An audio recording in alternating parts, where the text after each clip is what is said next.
I guess what we would say is that equity valuations are fair at the moment.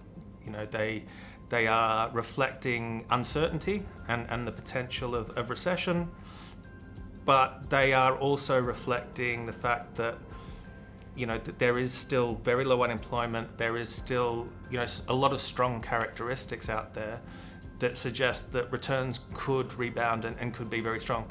We ultimately think that, you know, there's going to still be a period of uncertainty and challenge in the market, and it's not going to be a comfortable place for investors for a while.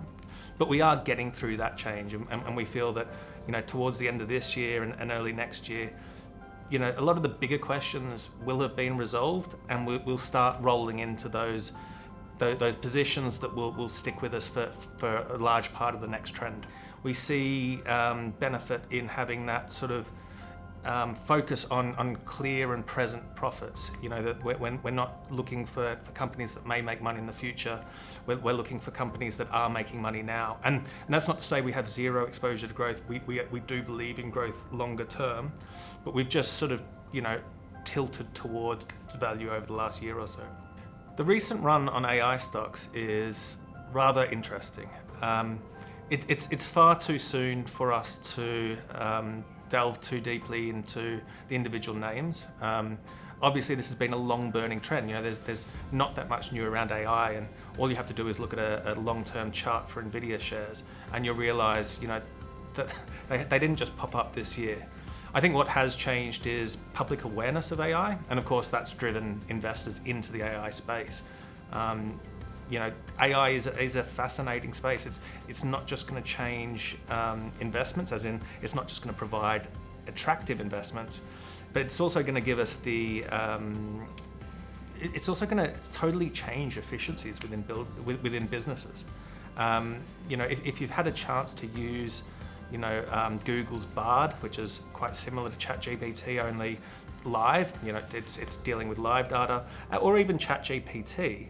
I think, you know, something that's been impressed upon us is I guess you're only limited by the complexity of the question you ask. So, you know, some of the functionality in these AI tools is yet to be fully exploited, because we as humans, we as individuals, are not yet used to asking the right questions. And we think that as this comes into the broader business space, you know, you're effectively going to improve productivity. We feel that just like, you know, many other areas within the market, that the sort of the capturing and the commercial benefiting from new technologies is a pretty complex and specialist area. And so I guess what we would broadly say is we don't generally suggest anyone look to do it themselves, that they go out and try and pick individual stocks in the space. Within our portfolios, we find it's important to use specialist fund managers who are very, very good at understanding the underlying tapestry of the technological landscape. And so for us, it is that sort of leaning into skill and talent rather than, you know, trying to do everything ourselves.